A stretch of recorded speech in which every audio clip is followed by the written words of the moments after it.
예, 도덕경 33번째 시간입니다. 오늘은 제 42장, 42장, 도생일, 도가 하나를 낳는다, 뭐 이런 말이죠. 도생일. 일생이 하나는 둘을 낳고, 이생 삼, 둘은 셋을 낳는다.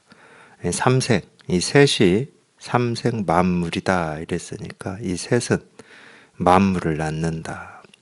이 만물 부음이 포양이다. 이 만물은 이 음이라고 하는 것을 뒤에 짊어지고 이 양이라고 하는 것을 껴안는다 이런 말인데, 이거는 하여튼 직역은 그렇습니다. 충기위화다. 이 충기라고 하는 것은 빌충자인데, 비었다 이 말이에요. 이 텅 빈 기가 이 비었다. 그래서 이제 제가 동양에서 이 기라고 하는 말, 우리 보통 이제 기수련이라고도 하고 이런 데도 이 기를 많이 쓰고 기운이다 할 때도 이 기자를 씁니다. 이 기라는 말을 저도 뭐 제가 이 기수련을 할 때도 좀 그런 오해를 하고 있었는데, 기라는 말을 이렇게 많이 쓰면서도 오해를 하고 있는 개념이 아닌가 뭐 이런, 그래서 제가 이제 자꾸 이런 말씀을 해드려요. 한의학에서도 기열이라는 말을 씁니다. 왜 근데 충기라고 그러냐? 이 기라고 하는 것은 모습이 없어요. 동양에서 이 기라는 이 개념을 쓸 때는. 그래서 기가 어떤 거다 이거 알 수가 없는 겁니다. 쓰긴 쓰는데, 이 기라는 말을 쓰긴 쓰는데, 이 도라는 말도 그런 면에서는 똑같은 건데, 도라는 말을 우리가 쓰긴 쓰잖아요. 이 도다, 뭐 깨달음이다, 부처다, 마음이다, 뭐 실상이다, 뭐 이렇게 이런 이름을 우리가 이렇게 씁니다. 쓰는데, 이 도라는 말도 이 모습 없는, 알 수도 없고 이해도 안 되고 분별도 안 되는, 이거를 이제 도라고 하듯이 이 기라고 하는 것도 마찬가지예요. 모습이 없어서 어떤 게 기다, 이게 기다, 아니다, 뭐 기가 아니다 이럴 수가 없거든요. 그래서 이제 충기라고 그래요. 텅 비어 있다, 비어 있는 기다 이 말인데, 이제 그 중에 이제 이 기라고 하는 이 말이 나왔으니까 앞에는 좀 잠깐 생략하고, 이 모습 없는, 우리가 알 수도 없고 이해할 수 없고 이 모습 없는 걸로서 또 쓰는 개념 중에 하나가 음양입니다. 위에 나왔기 때문에 제가 말씀드리는 거예요. 음을 없고, 부음이라고 그랬으니까 이 부는 진다는 말이거든. 이 짐은 등에 지잖아요. 이 음을 얻고 포양이다. 양을 껴안는다. 그러니까 이 음양이라고 하는 말도 우리 많이 쓰죠. 음양 오행이다 이럴 때도 쓰고, 동양에서는 기본적으로 쓰는 어떤 개념이에요. 이 사상적 바탕이기 때문에 어쩔 수가 없습니다. 이 음양이라고 하는 이 두 개념도 모습이 없습니다. 어떤 게 음이고 어떤 게 양이다 이럴 수가 없어요. 이게 무슨 얘기냐면, 우리가 이제 이 모습 지어진 걸 가지고는 하늘이 양이고 땅이 음이라고 보통 얘기를 하죠. 여자가 음이고 남자가 양이다 이렇게 얘기를 하는데, 물론 이제 그 말이 틀렸다는 말은 아니에요. 근데 이 음양이라고 하는 이런 개념은, 그러면 하늘은 그냥 양으로만 이루어져 있냐 이 말이 아니거든. 하늘도 음양으로 이루어져 있고 땅도 음양으로 이루어져 있고 여자도 음양으로 이루어져 있고 남자도 음양으로 이루어져 있다는 말이거든요. 근데 왜 이게 그렇게 돼 있느냐? 그거는 이제 조금 있다가 1, 2, 3이 나왔으니까 그때 이제 다시 한번 보기로 하고, 지금 제가 말씀드리는 것은 이 음이다 양이다라고 하는 개념도, 음은 이런 거고 양은 이런 거다라고 이렇게 결정되어 있는 개념이 아닙니다. 모습이 없는 개념이에요.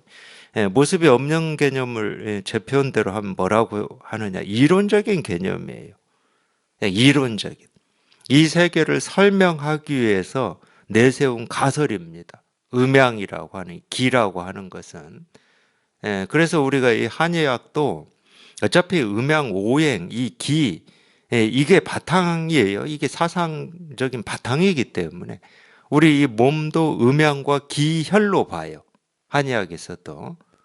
예, 그래서 이제 앞에 음을 짊어지고 양을 껴안는다 그러는데 이 몸 이 전체로 보았을 때는 우리가 이 가슴 배 쪽을 음으로 봐요. 그리고 이 등, 척추 이 등을 양으로 봅니다. 예, 몸을 가지고 그렇게 보는 거예요. 그렇게 음양의 조화로 이 몸이 이루어져 있다 이거예요. 근데 그러면은 왜 음을 짊어진다고 그래? 이 등은 짊어지는 등은 양인데. 그러니까 이걸 비록 양이라고는 이 등을 양이라고는 하지만은 이 양은 양으로 존재하는 게 아니라니까. 음양으로 존재하는 거라니까. 그러니까 양으로 음을 짊어지고 음으로 양을 뭐 껴안는다 이런 말이거든요. 이거는 뭐 이따가 얘기해도 됩니다. 그래서 이 기라는 개념도 마찬가지입니다. 뭐 기가 모인다, 흩어진다 이런 말을 하는데 그거는 우리가 이 방편으로는 그렇게 얘기할 수 있지만 기라고 하는 건 본래 텅 비어 있어요. 그렇기 때문에 모일 것도 없고 흩어질 것도 없는 겁니다. 개념적으로는 그렇다는 거예요. 충기 이 위화다. 이 텅 비어 있는 이 기가 뭐가 된다. 이 조화로움이 된다. 이런 말, 직역을 하면 조화로움이 된다. 이 말인데 이 조화로움이라고 하는 건 뭐냐면 모습으로 드러난다. 이 말입니다. 그러니까 이게 이 불교 쪽에서 얘기하자 그러면 뭐냐면 이렇게 텅 비고 고요하고 아무것도 없는 가운데에서 온갖 것이 다 생기고 사라진다. 이 말하고 똑같아요. 그러니까 이 동양 사상에서도 똑같아요. 모든 것은 음양으로 이루어져 있기 때문에 우리가 보고 듣고 느끼고 경험하는 이 하나하나는 부족하거나 뭐 결핍되어 있거나 불만족스럽거나 이런 게 없어요. 실제로는. 그런 게 없습니다. 해가 뜬다고 해서 좋은 거고 해가 진다고 해서 좋지 않은 거다. 그런 게 아니에요. 이 사상적으로만 봐도 그렇습니다. 근데 이 우리가 이 현상이라고 하는 눈에 보이고 귀에 들리고 뭐 느껴지고 생각되는 이 현상이라고 하는 이 모든 것은 이 텅 빈 이 기에서 다 생겨났다. 그러니까 우리나라의 이 국기가 태극기인데 이 태극이라고 하는 것도 한번 잘 보세요. 태극이라고 하는 것도 보면은 이 빨강과 파랑으로 이루어져 있습니다. 그것도 이 태극이라고 하는 것도 마찬가지인데 이 태극이라고 하는 건 아직 이 모습이 드러나기 전이에요. 아직 모습으로 발현되기 전입니다. 왜냐하면 모든 모습은 이 태극에서 다 나오는 거거든. 그걸 상징하고 있는 겁니다. 이 태극기라고 하는 거는. 그러니까 이 태극이라든지 기라든지 도라든지 우리 마음에서 이 생기고 사라지는 이 모든 것은 본래 부족한 것도 없고 더할 것도 없고 나쁠 것도 없고 좋을 것도 없고 선악도 아니고 이런 이 사상적인 철학적인 바탕이 있는 거예요. 동양 철학에도 그걸 이제 동양 철학에서는 이치다 도리다 뭐 이런 얘기를 하는 겁니다. 그러니까 충기 이 위화라는 말은 그 말이에요. 이렇게 텅 빈 아무것도 없는 가운데서 이 세상 만물이 다 생겨났다 이 말입니다. 여기서 생겨났기 때문에 세상 만물은 조금 더 부족하거나 뭐 옳고 그러거나 불만족스럽거나 그런 거는 없다 이 말이죠. 근데 우리가 분별을 하면 그렇지가 않죠. 우리가 분별을 하면 옳은 게 있고 그런 게 있고 취할 게 있고 버릴 게 있고 오늘이 있고 어제가 있고 내일이 있고 내가 있고 세상이 있고 하늘이 있고 땅이 있고 이렇게 되는 겁니다. 물론 하늘 땅이 있는 거는 우리 마음의 번뇌를 그렇게 크게 일으키지는 않아요. 옳고 그름이라든지 자기가 바라고 원하는 게 이루어지지 않는다라든지 뭐 이런 거에 우리가 번뇌를 일으키는 거죠. 근데 본래 그럴 일이 없다는 거예요. 본래 원할 것도 없고 바랄 것도 없다는 거죠. 왜냐하면 그냥 지금이든 과거든 앞으로든 생기고 사라지고 변화하는 이 모습, 소리, 색깔 우리가 경험하는 모든 거는 그냥 텅 빈 뭐라고 할 것도 없는 여기에서 그냥 생기는 그냥 모습일 뿐이다. 그건 부족한 것도 아니고 불만족스러운 것도 아니고 뭐 다른 일이 아니다. 이런 말이니까 번뇌가 있을 수가 없는 거죠. 이 인지소오, 사람들이 싫어하는 것은 이런 말입니다. 싫어할 오자예요. 우리가 싫어로 악할 악하는 이 한자인데 인지소오. 이 사람들이 싫어하는 것은 유 오로지 고과불곡이다. 이 고과불곡은 이 앞에서도 나온 개념입니다. 이 고라고 하는 것은 이 고아할 때, 예, 예. 그러니까 이 고라고 하는 것은 의지할 데가 없는 거예요. 의지할 데가 없는 거. 예, 우리가 세간에서는 의지할 데가 없으면 쓸쓸하고 슬프고 어렵고 그러죠. 세간에서는. 그러니까 세간에 옛날 속담에 그런 말이 있잖아요. 비빌 언덕이 있어야 된다고. 어른들이 그런 말 많이 했어요. 비빌 언덕이 있어야 된다. 세간은 다 의지되어 있으니까. 당연히 그러죠. 쉽게 얘기하면 햇볕이 쨍쨍한 여름날에는 이 나무 그늘이라도 있어야 우리가 그늘에 의지할 수 있잖아요. 세간은 그렇게 되어 있는 겁니다. 그러니까 세간에서는 이 고 이런 거 싫어해요. 사람들이 싫어하는 것은 했을 때 이 고, 의지할 곳 없는 거 싫어해. 그 다음에 이 과라고 하는 것, 이 과자라고 하는 것도, 에, 부족한 걸 과라고 그러거든요. 부족한 거. 뭐가 이렇게, 없어진 거. 그러니까 이것도 이 고나 똑같은 말인데, 의지할 곳이 없는 거예요. 예를 들어서 이렇게 부부로 이렇게 사는데, 물론 이제, 왜, 부인이 죽고 없는 것은 호랩이라고 그러죠. 그것도 의지할 게 없는 거죠. 호랩이다 그럴 때는 한자가 아니니까. 근데 이제 남편이 죽은 걸 과부라고 그럽니다. 이 과자예요. 그러니까 의지할 곳이 없다는 말이에요. 이 불곡이라는 말이 곡자는 곡식할 때 곡자인데 이 불곡이라는 말은 하여튼 제 느낌으로는 무슨 말이냐면 열매가 맺히지 않았다는 말이에요. 그러니까 다 이제 비슷한 뜻이죠. 부족한 거죠. 고, 과, 불고 이 세간에서는 다 부족한 겁니다. 근데 이제 우리가 이 출세간에서는 마음 공부를 해 보면 우리가 이제 깨닫는 게 뭐냐면 뭔가 의지할 게 있는 게 삶이고 그게 뭐 우리 어떤 이 불만족이라든지 이 마음의 고통을 덜어주는 그런 거다라고 그렇게 여기고 있는데 이 마음 공부는 뭐냐면 의지할 것이 없는 거예요. 의지할 게 없는데 아무 일이 없는 거지. 그래서 이 세간에서는 고과불곡이라는 말이 굉장히 부정적이고 멀리 해야 될 말들인데 출세간에서는 오히려 고과불곡이라는 말이 좋은 말입니다. 그러니까 이 불곡이라는 말도 마찬가지죠. 세간에서는 어떤 성과를 내야 돼. 이 삶에 가치가 있어야 되고 의미가 있어야 되고 열매를 맺어야 되는데 이 출세간에서는 그게 우리의 이 번뇌고 이 갈등이고 대립이기 때문에 출세간은 불곡이에요. 불곡. 삶에서 어떤 의미 가치라고 하는 열매를 맺어야 될 일이 없는 겁니다. 그런 게 없는데도 그냥 아무 일이 없어요. 불만족이 없고.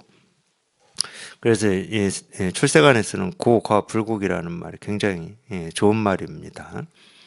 사람들이 싫어하는 것은 오로지 이 고과 불곡인데 이 왕공 이 위칭이다.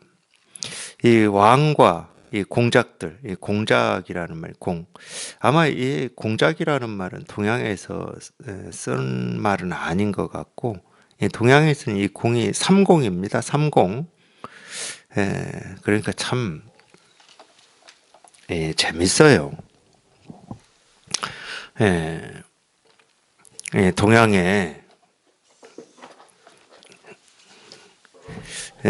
동양의 이 사상을 보면은 이 동양의 어떤 이 사상을 그대로 이 현실 세계에 이렇게 딱 이 시스템으로 만들어 놓거든요. 그러겠죠. 아무래도 이 사상이라고 하는 것은 이 왕은 동양에서는 천자입니다. 똑같이 우리하고 똑같이 사람 몸을 가지고는 있지만은 이 하늘이 내린 사람이에요. 그래서 이 천자의 역할은 뭐냐면 백성을 다스리는 겁니다. 뭘로 다스립니까? 이 하늘의 뜻으로 다스리는 거예요. 이 사람의 뜻이거나 땅의 뜻으로 다스리는 게 아닙니다. 하늘의 뜻으로 다스리니까 천자라고 그러는 거예요. 그러면 이 천자 밑으로 뭐가 있냐면은 이 삼공이 있어요. 삼공이. 영의정, 우의정, 좌의정 뭐 이렇게 삼공이 있습니다. 이 삼이라고 하는 게 아까도 삼 나왔잖아요. 참 앞에 부분을 얘기를 해야 이 뒤로 넘어갈 것 같네요. 어쨌든 그건 또 앞에서 좀 얘기할 거리가 되면은 앞에서 하겠습니다. 이 왕과 이 삼공들이 자기 스스로를 부를 때 이렇게 고과불국이다 이렇게 부른다 이 말인데 뭐 그건 사극에서 많이 보셨을 겁니다. 임금이 자기를 얘기할 때 과인은 이러잖아요. 과인은 이 과자입니다. 왕들이 그렇게 부른다는 거예요. 자기를 고 물혹 손지 이기고 혹익지 이 손이다.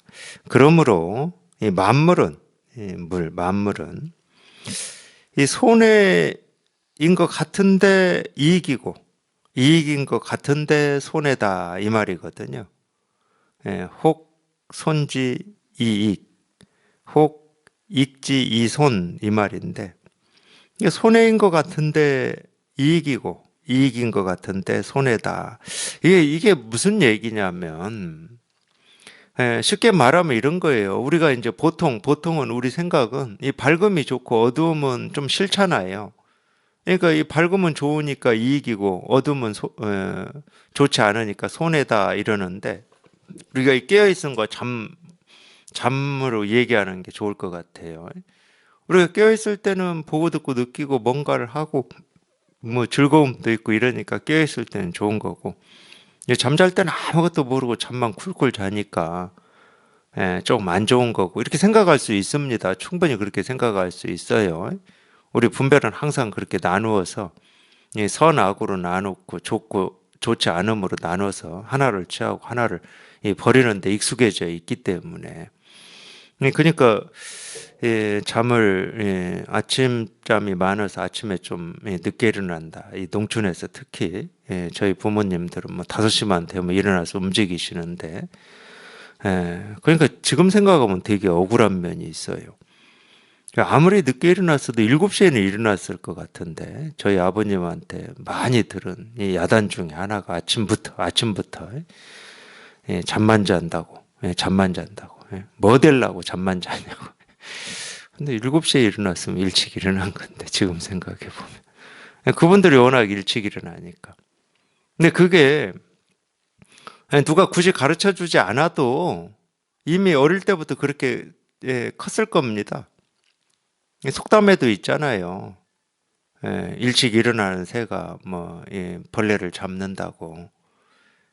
그러듯이 이 깨어 있는 건 좋은 거고 잠자는 건 게으른 거다. 뭐 이런 우리 관념이 있어요. 근데 깨어 있는 게 이렇게 좋은 거, 이익되는 것 같이 느끼지만 사실은 너무 깨어 있으면 피곤하고 병들잖아요. 그런 면에서 이익인 것 같지만 손해고 또는 이 잠자고 있는 게 게으르고 손해인 것 같지만 잠을 푹 자고 일어나야 깨어있을 때 활기차게 움직이고 일을 할 수가 있으니까 잠자는 게 손해인 것 같지만 이익이다 뭐 이런 말인데 쉽게 말하면 실제로는 이런 말인데 이게 무슨 얘기냐면 우리가 보고 듣고 느끼고 경험하는 모든 일에는 우리 생각처럼 이 선과 악이 따로 나뉘어져 있지를 않다 이 말이거든요. 그래서 제가 음양 얘기도 하잖아요. 음과 양으로 딱 떨어지게 나뉘어져 있는 게 없다는 거예요. 그러니까 우리가 보고 듣고 느끼고 경험하는 우리 삶에서 경험하는 모든 일은 옳은 일이다, 그런 일이다, 좋은 일이다, 싫은 일이다. 이거는 뭐 만족스러운 거다, 불만족스러운 거다. 이렇게 나누어서 분별을 해야 될 이유가 털끝만큼도 없다는 거예요. 이걸 가르치려고 이익인 것 같지만 손해고 손해인 것 같지만 이익이다 이런 말을 하는 거지 사물의 이치가 그런 뜻이다 이 말은 아닙니다. 예, 인지소교 이 사람들이 가르치는 것을 아역 교지 다 또한 그거를 가르친다. 이 얘기는 뭐냐면 이 사람들이 말하는 바를 나도 똑같이 말한다. 그렇죠. 사람들이 이 말 합니다. 세옹지마라는 말을 하잖아요. 그게 나쁜 일인 줄 알았지만 그 일로 인해서 오히려 더 좋은 일이 생기고 뭐 이런 걸 세옹지마라고 그러잖아요. 세간에서 똑같이 얘기합니다. 콩 심은 데 콩나고 팥 심은 데 팥난다 이런 이야기 똑같이 해요. 세간에서도. 이 도의 가르침도 이 세간에서 그렇게 가르치듯이 똑같은 얘기를 한다는 거예요. 콩 심은 데 콩 나고 팥 심은 데 팥 난다 이렇게 똑같은 얘기를 한다는 거야. 이게 지금 그런 얘기인데 그러면 그 뒤에 무슨 말이 나오냐? 강량자 부득히 사다. 이 도덕경 제가 81장을 다 보면서 번역이 좀 어려운 부분이 몇 군데 있는데 그 중에 하나입니다. 그 중에 하나인데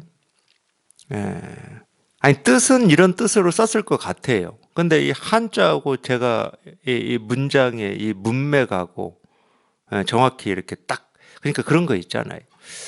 여기에서는 이 한자가 아닐 것 같은데 뭐 이런 거 있잖아요. 왜냐면 전체 문장으로 보면은 이렇게 무슨 말이냐면 이 뒤에까지 봐야 되는데 강량자 부득기사 오장이 위 교부다 이 말이거든요.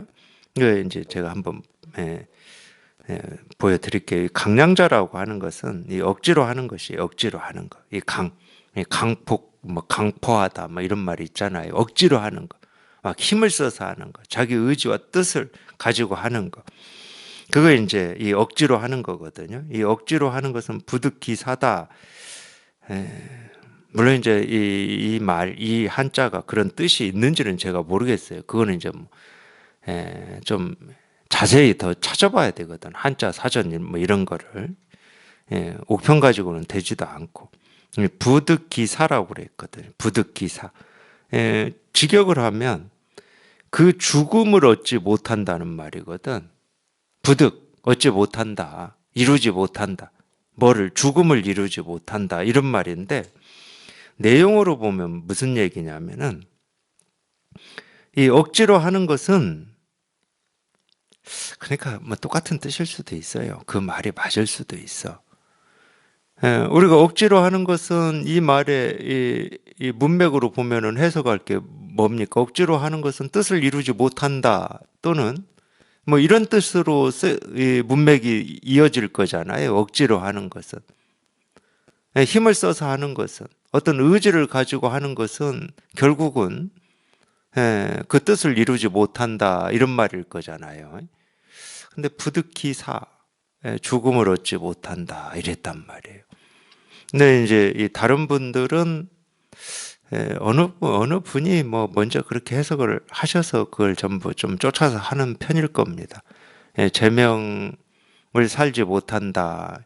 거의 대부분 그렇게 표현을 하셨어요.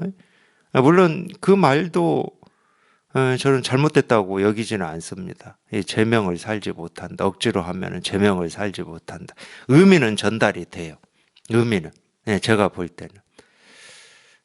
근데 왜 이제 이런 말이 나왔는지를 이제 얘기를 좀 한번 해볼게요. 이 뒤에 보면서. 하여튼 억지로 하는 것은 그 뜻을 이루지 못한다. 오장이 위교부다. 나는 이거를 억지로 하는 것은 뜻을 이루지 못한다라고 하는 이거를 이 가르침의 으뜸으로 삼는다 이랬거든요. 이게 이제 제가 무슨 얘기를 하고 싶어서 이 얘기를 자꾸 하냐면은 이 사람들이 가르치는 걸 나 또한 똑같이 말한다 이 말 뒤에 지금 이 두 구절이 나온 거예요. 사람들이 얘기하는 바를 그러니까 뭐 예를 들면 이런 거지. 3살 버릇 8까지 간다. 이 말 저도 똑같이 합니다. 법회할 때 똑같이 하죠. 우리 이 분별이라고 하는 것은 죽을 때까지 분별한다. 망상은 죽을 때까지 망상한다. 이 말 똑같이 해요. 근데 왜 억지로 하는 것은 그 뜻을 이루지 못하고, 억지로 하는 것은 뜻을 이루지 못한다라고 하는 이거를 나는 이 가르침의 으뜸으로 삼고 있는지, 이게 이제 이 해석이 돼야 되고, 문맥에 맞아야 되잖아요. 그건 간단해요. 우리가 이제 이런 공부를 해보면은, 당연히 말은, 석가모니 부처님이 하신 말씀 중에 보면은, 우리 세간에 도움이 되겠다 싶은 말들이 꽤 많습니다. 예를 들어서 뭐 어려운 일을 당하는 것을 뭐 두려워 뭐 그거 있죠. 보왕산매론 보면은 그런 말이 있습니다. 그런 거를 뭐 이렇게 두려워하지 마라. 그걸 뭐 친구로 여기라. 뭐 이런 말이 있잖아요. 그러니까 세간의 속담이나 석가모니 부처님이 이렇게 말씀하시는 거나 똑같은 말은 많아요. 그러면 세간 사람들이 그런 이 천리길도 한 걸음부터라고 했을 때 쓰는 뜻하고 똑같이 석가모니 부처님도 그 말씀 한다고 해서 세간 사람들을 뜻하고 똑같냐? 이게 똑같지가 않거든. 세간에서는 천리길도 한 걸음부터 이럴 때는 이게 사실이에요. 사실. 진짜야, 진짜. 한 걸음부터 시작을 한다라고 하는 사실을 가리키는 거야.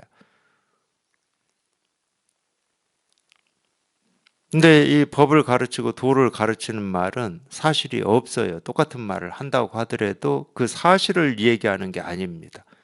그러니까 너 오늘 한 걸음부터 시작해야 돼 하고 그 말을 따라서 그렇게 행하라고 하는 말이 아니죠. 이 법을 가르치는 말은. 그래서 이 두 번째 이 말이 나온 거예요. 이 억지로 하는 거는 자기 뜻을 가지고 하는 거. 이런 가르침의 말을 듣고 이렇게 하면 되겠구나 하고 이 자기 생각이나 자기 뜻을 가지고 행해버리면 제명에 못 산다 이거예요. 그건 이미 죽어버린 거다 이거예요. 이미 죽어버린 거다.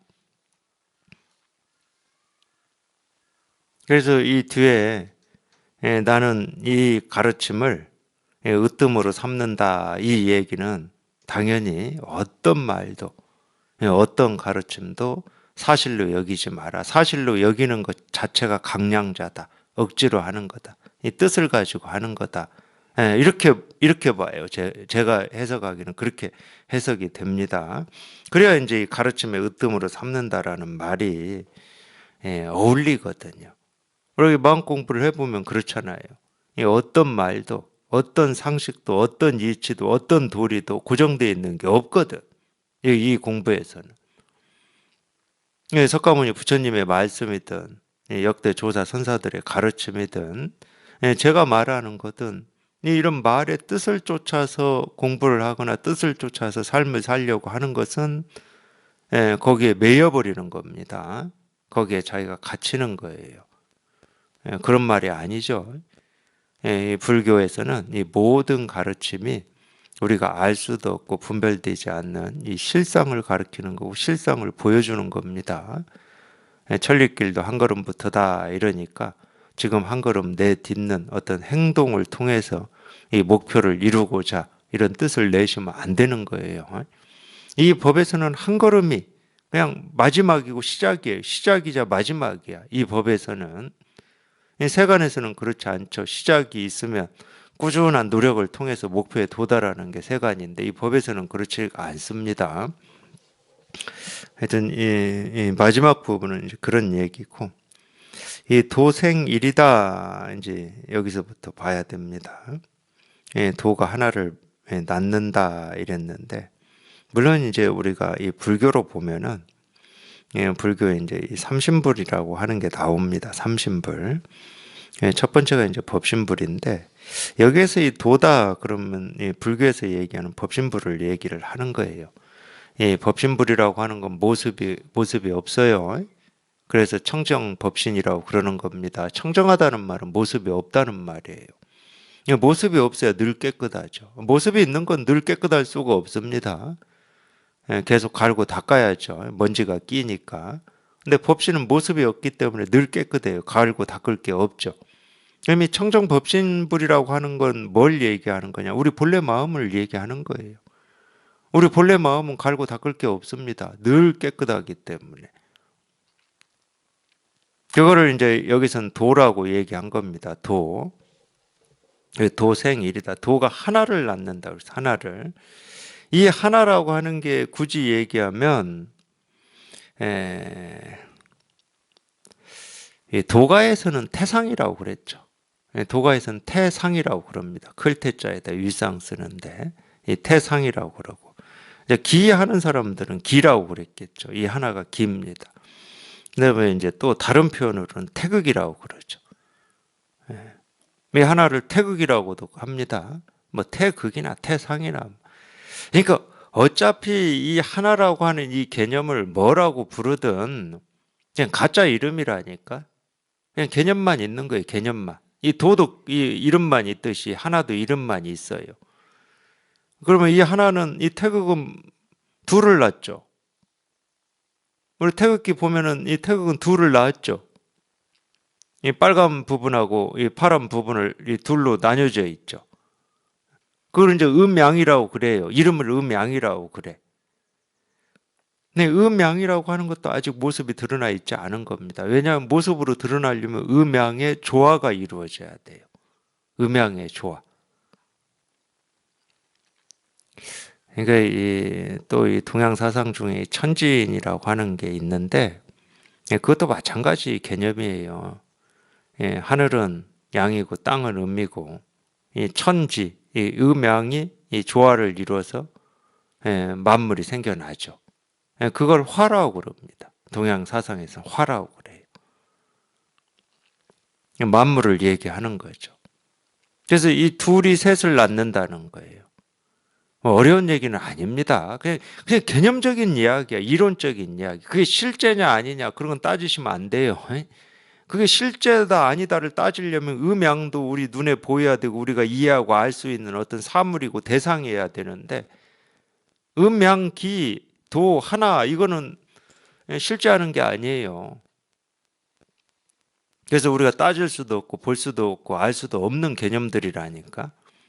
근데 이 세상을 설명을 할 때 이 개념들이 필요한 거였지. 이 세상은 이렇게 이루어져 있다라고 우리가 가정을 먼저 한 거야, 실은. 예를 들어서 하나님이 이 우주 만물을 창조했다 이럴 때는 우리가 그걸 알 수 있습니까? 알 수는 없지만, 알 수 없을 때는 그걸 가정이라고 그러는 거예요. 왜 가정을 하냐? 아니, 우리 눈에 이렇게 비치는 이 세상이 이렇게 있는데, 우주 만물이 있는데 이게 어떻게 어디에서 언제부터 태어났는지 궁금하잖아. 얼마나 인류가 오랫동안 이 궁금증을 가지고 있었겠습니까? 이 궁금증을 풀어주는 방식으로 뭐 천지창조도 얘기했고 음양 오행도 얘기를 한 겁니다. 그게 이제 어떤 사상 철학이라고 우리가 보통 얘기를 하는 건데, 그건 그냥 이런 가설이에요, 가설. 그런 게 이렇게 뭐 이 과학적으로는 죽었다 깨어나도 확인이 안 되죠. 어떤 물질이 아닌데, 심리도 아니고.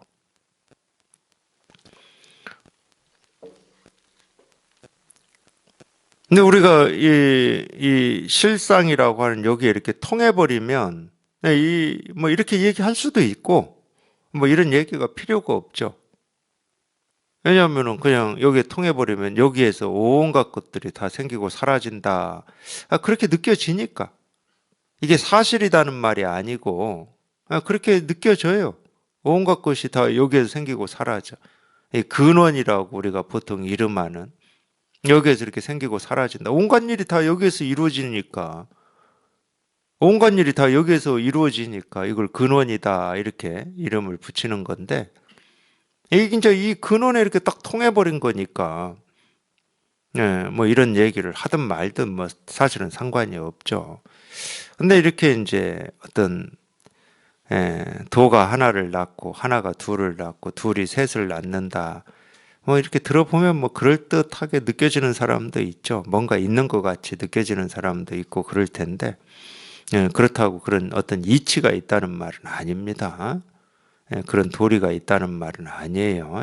그냥 이거를 조금 이렇게 풀어서 얘기할 뿐이에요. 그러니까 셋은 만물을 낳는다. 당연히 이제 음양의 조화로 온갖 것들이 이루어져 있다고 가설을 했으니까.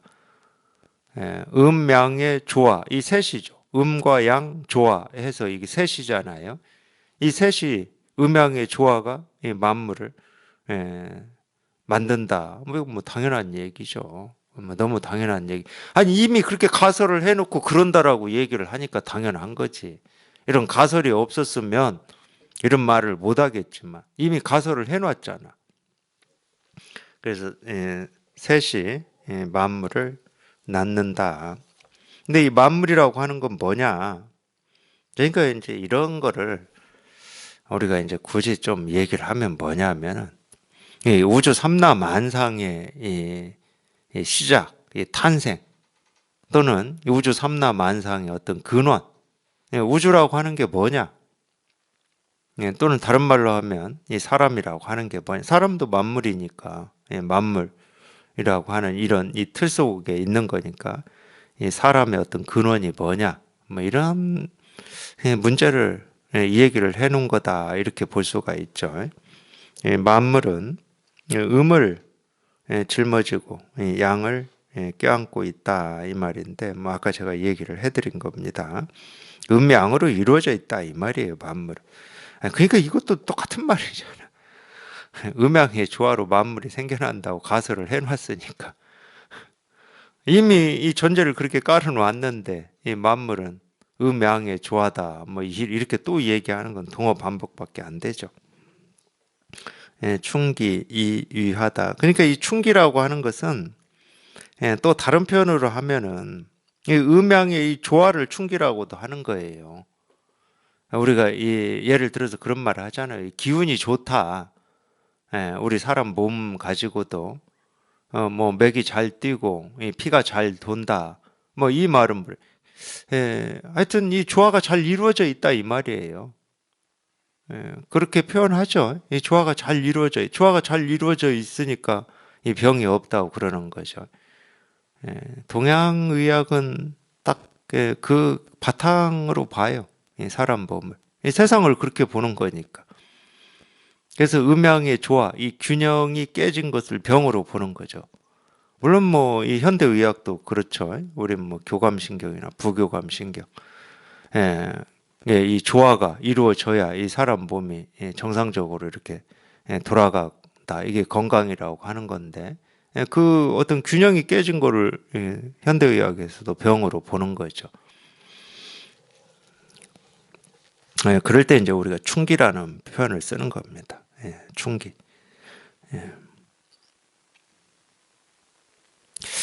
근데 참 희한하죠. 근데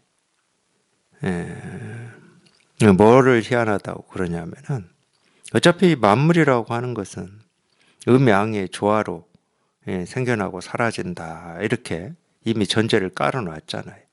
그러면 예를 들어서 우리가 병이라고 하는 게 이 조화가 이런 거잖아.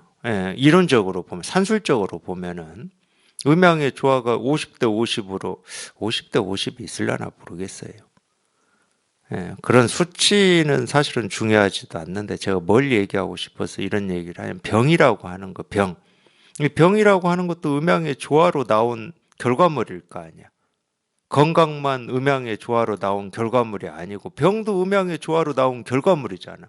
왜냐하면 전제가 그런 거니까. 만물을 음양의 조화로 보는 거니까. 음양의 조화로 생겨난 거로 보는 거니까. 예를 들면은 이 우주 삼라 만상을 하나님이 창조했다 이럴 때 우리가 생각하기에 우리 판단으로는 안 좋은 거 있잖아. 안 좋은 거. 뭐 화산 폭발이니 지진이니 해일이니 뭐 이상 기후로 뭐 온갖 동식물이 막 죽는 뭐 이런 일이 있을 거잖아.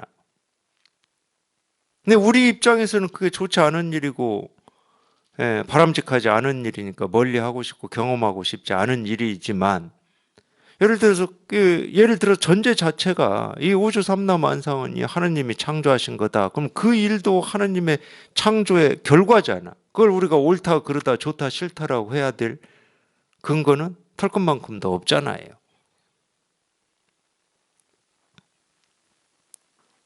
근데 희한하게도 동양 사상이 그러면서도 이 동양 사상의 바탕을 두고 동양의학은 또 발전을 시켰어요. 병과 건강이라고 하는 이 개념을 또 발전을 시켰어. 그러니까 제가 볼 때는 좀 모순데, 물론 이제 우리가 이 몸의 병을 치료하고 좀 건강하게 이렇게 고치고 하는 게 잘못됐다는 얘기는 아닙니다. 제가 어떤 이 개념적으로 사상적으로 좀 모순이다 이렇게 얘기를 하고 있을 뿐이지.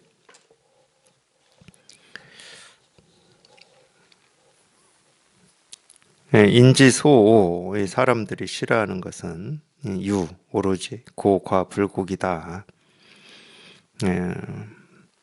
왕과 이 삼공들이 자기 스스로를 부를 때 고과불곡이라고 부른다. 그러므로 이 만물은 손해인 듯한데 이익이고 이익인 듯한데 손해다. 이제 이런 거를 이제 불교에서는 연기법이라고 그러죠. 연기법이라고 그러는데, 다른 얘기로 하면 이런 얘기는 이해로 하면은 아무 뭐 도움이 안 돼요. 도움이 안 되고 우리가 보고 듣고 느끼고 경험하는 우리 삶에서 이 경험하는 모든 일은 옳다 그르다 좋다 싫다라고 이렇게 판단을 하고 결론을 내린다고 해서 내가 옳다고 해서 옳은 일이고 그르다고 해서 그런 일인 것은 아니다. 이미 우리 분별을 벗어난 일이다. 이미 우리 판단을 요구하지 않고 우리가 판단한다고 해서 그 일이 우리 판단에 딱 적당한 일이다라고 하는 그런 주장을 할 수가 없다는 거예요. 우리 분별을 벗어난 일이라는 거예요. 쉽게 얘기하면. 그리고 오히려 그렇게 판단을 하고 이건 옳다 그르다라고 이렇게 결정을 하기 때문에 우리 마음에 이 번뇌가 쌓이고 갈등이 쌓이고 이 불편 불만족이 생긴다. 그게 중생의 병이다 이 말이거든요.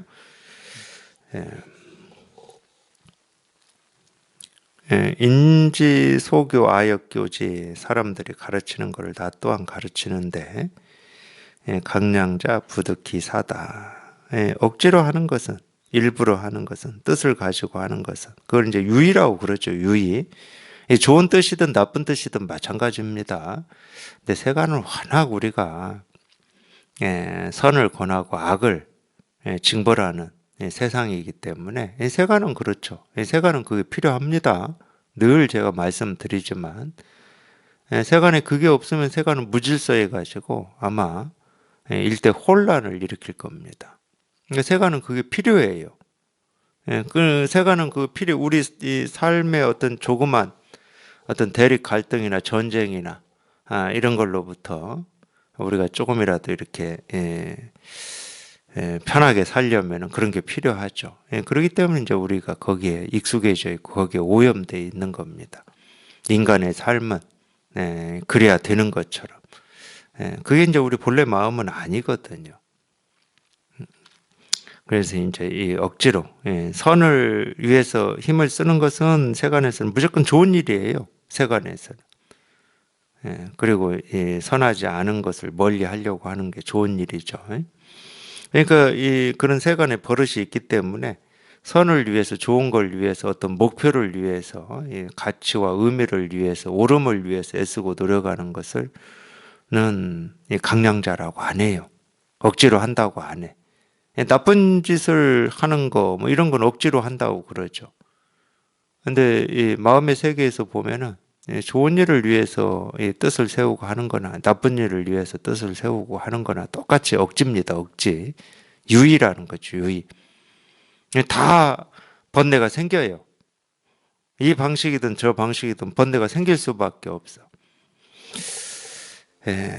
좋은 일을 위해서 애쓰고 노력해서 번뇌가 없어지고 우리 삶이 행복해지고 자유로워진다. 그러면 아마 인류의 지금 99%는 다 자유롭고 행복해야 됩니다.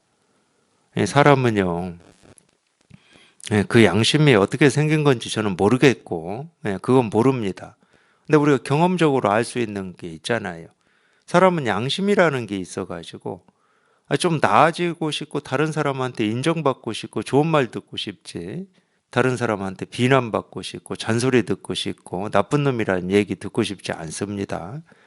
그래서 30년을 살았던 40년, 50년, 60년을 살았던 우리는 자기가 옳다고 여기고 가치 있고 의미 있다고 여기는 이쪽 방향, 이 목표를 향해서 지금까지 애쓰고 노력하고 살았어요. 어떤 때는 최선을 다하고 살았습니다.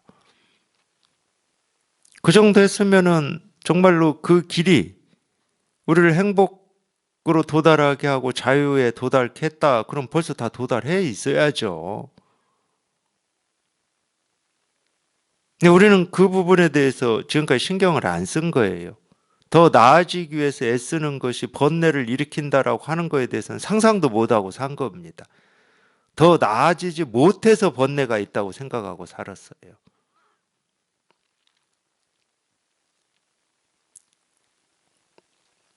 오히려 그렇지가 않다는 거죠. 좋은 쪽이든 나쁜 쪽이든 옳은 쪽이든 그른 쪽이든 그걸 이루기 위해서 애쓰고 노력하는 것 자체가 이 삶의 번뇌라는 거예요. 무조건 번뇌를 일으킵니다. 그래서 이 강량자 억지로 하는 거, 애쓰고 노력하는 것은 이 부득기사하다 이렇게 여기에서는 표현. 더 좋은 해석이 있으면 뭐 그렇게 제가 이 표현을 하겠는데 좀 그 부분은 조금 더 남겨놔야 될 것 같아요. 더 나은 문맥에 맞는 좋은 표현이 어떤 건가는 좀 남겨놓겠습니다. 부득기사. 그냥 어떤 의미나 이 느낌으로만 알아들어 주시면 됩니다. 억지로 하는 거는. 그러니까 아무리 세간에 좋은 교훈이고 가르칩니다 하더라도 그 가르침에 따라서 억지로 자기를 맞춰 가려고 하는 것은 이미 어긋난 거다. 이미 어긋난 거다. 이미 어긋난 겁니다. 오장이 위교부다. 나는 이거를 가르침의 으뜸으로 삼는다. 똑같은 얘기예요. 도가도 비상도다. 도라고 할 수 있는 것은 참된 도가 아니다. 이게 좋은 뜻이고 이렇게 사는 게 옳다라고 생기는 순간 그건 옳은 것도 아니고 옳은 것도 아니고 오히려 번뇌를 일으키는 겁니다. 똑같은 얘기예요. 제 43장 보겠습니다. 천하지지유, 치빙 천하지지견. 세상에, 천하는 세상이잖아요. 이 세상, 하늘 아래 이런 말이니까 세상에 지지유, 세상에 가장 부드러운 것이 이 도달할 지자거든요. 이 지극하다 할 때도 이 지자를 쓰잖아요. 그러니까 가장 부드러운 것이 이 치빙. 이 치빙이라는 말은 뭐라고 해야 됩니까? 앞서서 달리는 거거든요. 앞서서 이렇게 달리는 거. 앞서서 이렇게 달리는 거. 그러니까 이 앞서서 달려야 뒤에 것들이 다 이렇게 이 앞서 달리는 걸 쫓아서 오잖아요. 이걸 이제 치빙이라고 그러는데, 우리가 잘 안 쓰는 한자어입니다. 그러니까 그냥 그런 뜻으로만. 치빙, 천하지지견이다. 이 세상에 가장 단단한 것을 치빙, 이렇게 단단한 것을 이렇게 앞서 달린다는 거예요. 단단한 것을 그러니까 제어한다 이 말이죠. 다른 말로 하면 그런 말이죠.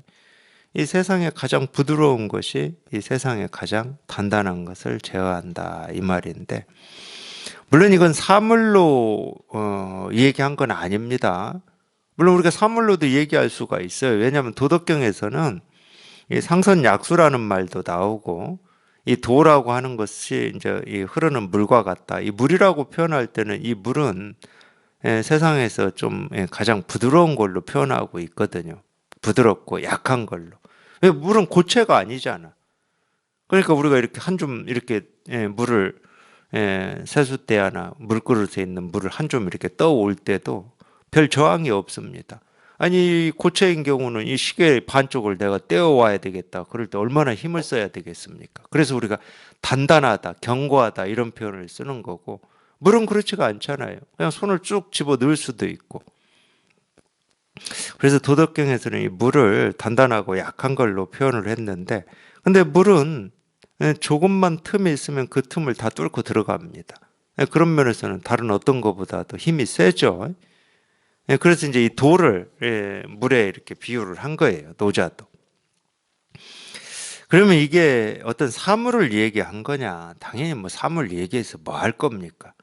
물은 그런 거다라고 안다고 해서 우리 뭐 삶에 이 번뇌나 고민이나 대립이나 갈등이 없어지지는 않잖아요. 결국 그 말을 우리가 이렇게 읽거나 듣거나 이렇게 볼 때 결국 그냥 물이라고 하는 그 사물로 본다. 그럼 거기에는 우리의 어떤 느낌이나 감정이나 어떤 이 가슴에 다가오는 게 없어요. 결국은 내 삶으로 이렇게 그게 반추될 때 무슨 이 공명이라고 하는 게 있는 거지.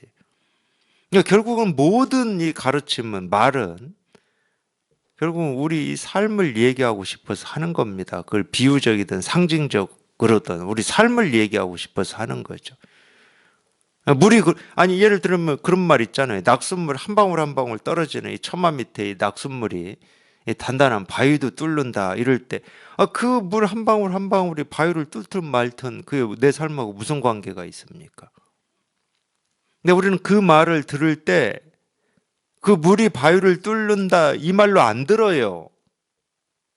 우리 삶으로 듣지. 정말로 인간의 어떤 의지나 뜻이 이렇게 견고하면은 아무리 어려운 일도 헤쳐갈 수 있다. 내 아픔이나 고통이나 내가 처한 환경이 너무 힘들고 고통스럽다 하더라도 이걸 우리는 뚫고 갈 수 있다. 이렇게 듣잖아. 그 말을 그렇게 읽고 실은. 모든 가르침은 그런 거죠. 모든 가르침. 그럼 가장 부드러운 게 뭐냐? 가장 부드러운 건 뭐겠습니까? 우리한테 가장 부드러운 게 뭐겠냐고.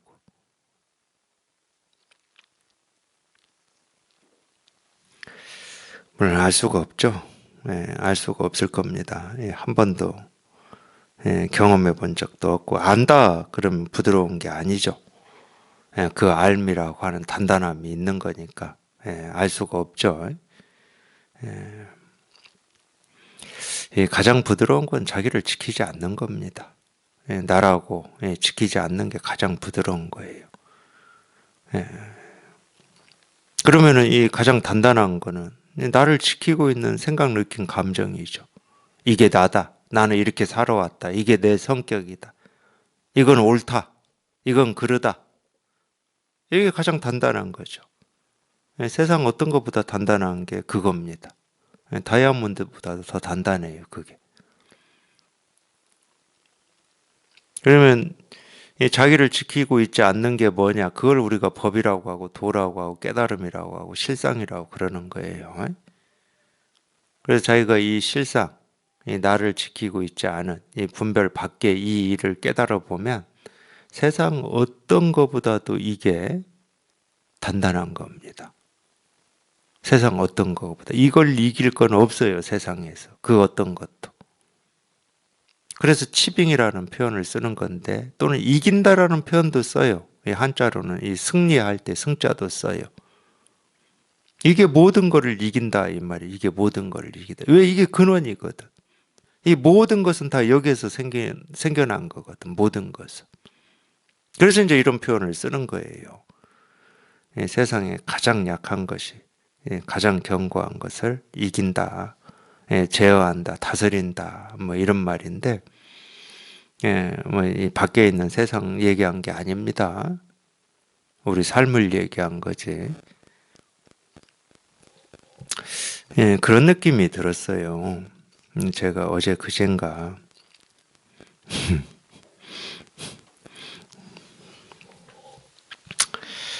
밑 빠진 도가지 아시죠? 도가지. 옛날에 뭐 항아리, 그릇, 소금도 담고 간장도 담고 곡식도 담고 하는 그 도가지 항아리. 왜 이제 그 느낌이 들었냐면은 이 그릇이라고 하는 거는 뭘 담기 위해서 만들어진 겁니다. 근데 이제 이 항아리만 얘기할게요. 이 항아리라고 하는 것은 이렇게 크게 보면 이 하늘과 땅을 분리시키는 겁니다. 왜? 이 땅 위에 이 밑바닥이 딱 만들어졌잖아요. 그래서 거기에 곡식도 담고 음식도 담아서 이렇게 하늘과 땅을 분리시켜 놔야 되잖아. 분리시켜 놓지 않으면 그냥 다 쏟아지는 거죠. 우리 이 세간의 삶이 딱 이 두 가지하고 똑같아요. 이 두 가지에다가 이 좋은 거, 먹을 것, 뭐 건강할 것 없이 다 거기다 넣어서 내가 이렇게 딱 가지고 있고 싶어요. 이게 나거든. 제가 나라고 하는 표현을 썼기 때문에. 이게 지킬 나예요, 이게. 근데 이 밑 빠진 독은 세간에서는 아무 쓸모가 없어요. 누구도 눈길을 주지 않습니다. 그러니까 세간에서는 그냥 한쪽 눈에 보이지 않는 한쪽 구석에 처박아 놓죠. 이제 쓸모가 없으니까. 근데 이 밑빠진 독은 이 온 우주를 품고 있습니다. 왜냐면은 온 우주가 다 흐르잖아. 밑이 없으니까, 가두질 않으니까. 그냥 온 우주가 땅과 이 하늘이 그냥 흘러, 그냥. 거기는 경계가 없어요. 나와 남이라는 경계가 없고, 안과 밖이라고 하는 경계가 없어요. 근데 우리 마음이라고 하는 게 딱 그 밑빠진 독하고 똑같아요. 온갖 것이 바람이 불면은 통과하고, 비가 와도 통과하고, 밑빠진 독은 다 통과할 거 아니야. 그냥 죽어 있는 게 아니라니까. 비바람이 불면 그대로 다 통과하는데, 아무것도 걸리는 게 없어. 가두는 게 없고. 지킬 애가 없어. 걸림없이 그냥 다 통과해 버리는 거지.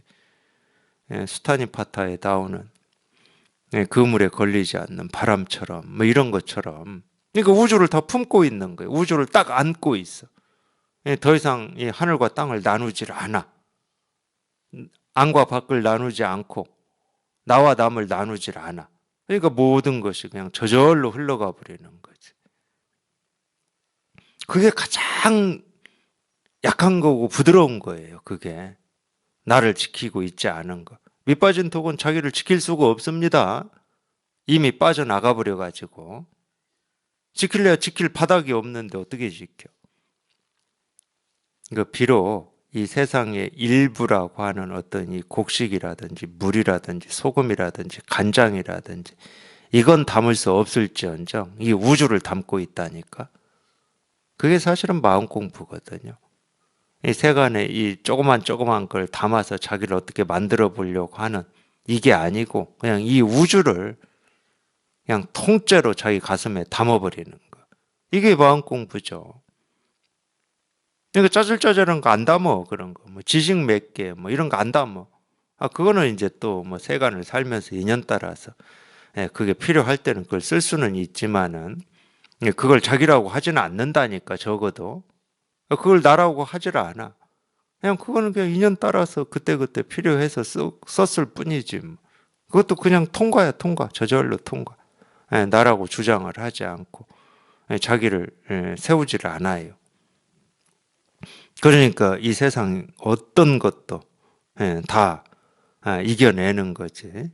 이겨내지 않을 게 없잖아요. 이 세상에 어떤 것도 그냥 전부 다 통과인데, 걸림없이 통과인데.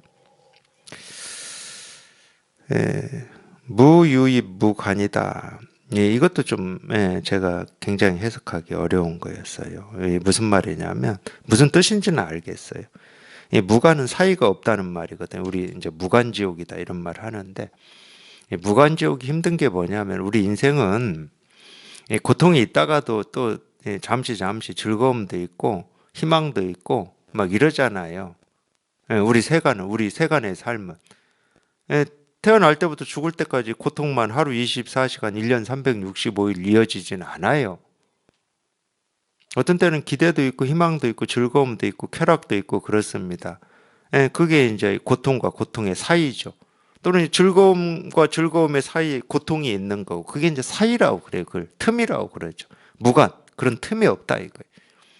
이 지옥은 그냥 고통만 있다 이 말이야. 그냥 쭉 고통이다 이 말이에요. 천국은 그 반대죠. 쭉 즐거움만 있다 이 말이죠. 얼마나 우리 고통이 싫고 번뇌가 싫고 아픔이 싫었으면 그런 걸 만들었겠습니까? 하여튼 이 무관, 이 사이 없는, 이 틈 없는 곳까지 또 다 들어간다 이 말인데, 틈 없는 곳까지 다 통과한다 이 말이에요. 뭐가 이 가장 부드러운 이게. 근데 무유입, 저는 이게 잘 해석이 안 되더라고요. 유입은 들어간다는 말이거든. 유입. 우리가 유입한다란 말 한자에 있죠. 배출, 유입할 때. 유입은 들어온다 이 말이 들어온다. 그러니까 틈 없는 곳까지 다 들어간다. 근데 이 앞에 없을 무자가 있어. 그래서 저게 해석이 안 돼요. 분명히 문맥상으로는 틈 없는 곳까지 다 들어간다 이래야 되거든. 이 도라고 하는 것은 아무리 단단한 이 바위덩이 속까지 다 통과하는 거거든. 그러니까 틈 없는 곳까지 다 들어간다, 통과한다. 뭐 이렇게 문맥상으로는 돼야 될 것 같은데, 무유입 무간, 이 틈 없는 곳까지 들어감이 없다 이렇게 되니까, 들어가지 아니함이 없다 이러면 말이 되는데, 한자가 빠졌는지 제가 그건 잘 모르겠어요. 이런 부분에서 조금, 문맥은 분명히 들어가지 아니함이 없다예요. 그러니까 불자가 들어가야 돼요. 불유입 무간 이런 식으로. 들어가지 아니함이 없다 뭐 이래야 되는데, 근데 이 직역을 해보면, 하여튼 제 수준에서는 직역을 해보면 틈 없는 곳에 들어감이 없다 뭐 이렇게밖에 해석이 안 되는 것 같아요. 들어감이 없다 이러면 말이 안 됩니다. 오시 무지위 지유익이다. 그러므로 나는 무의의 유익함을 안다. 무의의 유익함을 안다. 이 무의라고 하는 게 이제 이 일이니까, 이거니까 이것의 유익함. 정멸 유락할 때하고 똑같은 표현입니다. 정멸의 즐거움, 무의의 즐거움을 안다. 이 말이죠. 불언지교, 무의지익, 천하희 급지, 불언지교. 이 말 없음의 가르침. 이 말 없음, 말 아니함, 불언이니까 말 아니함, 뭐 이런 말이에요. 말이 아닌, 뭐 이런 말이에요. 아니 불자니까 말 아닌 가르침. 사실은 이거는 말이 아니거든. 말이 아니야. 이거는 말이 아니에요. 말 아닌 가르침. 무의의 이익. 말 아닌 가르침과 무의의 이익이 천하희급지다. 세상에 어떤 것이 여기에 미치겠느냐 이런 말이, 이 희자는 한자로는 지금 뜻으로는 이 발아리 자인데, 도덕경에서는 이 발아리 자를 다 희소하다 할 때 이 희자로 쓰더라고요. 부정어로 씁니다. 희소하다 할 때. 이 세상에 여기에 미칠 사람이 없다 이 말이에요. 여기에 도달할 사람이 없다 이거예요. 불언지교 무의지익, 여기에 도달할 사람이 없다. 있다 하더라도 뭐 극소수다 뭐 이런 말인데, 누가 여기에 미치겠느냐, 여기에 도달할 수 있겠느냐 뭐 이런 뜻이에요. 천하희 급지. 물론 이제 참 우리 분별이라고 하는 게 이제 여기에서 얘기한 것처럼 이렇게 쉽게 벗어나기가 쉽지는 않죠. 정말 이렇게 뜻이 있어야 되고, 정말 여기서 벗어나야 되겠다. 우리가 이 번뇌, 이 삶의 어떤 고통, 이 대립 갈등에서부터 벗어나서 대자유의 삶을 살아봐야 되겠다라고 하는 뜻이 좀 이렇게 굳어야죠. 뜻이 이렇게 굳건해야 우리가 이 불언지교, 무의지익이라고 하는 이 도의 삶에 우리가 이제 도달할 수가 있는 거죠.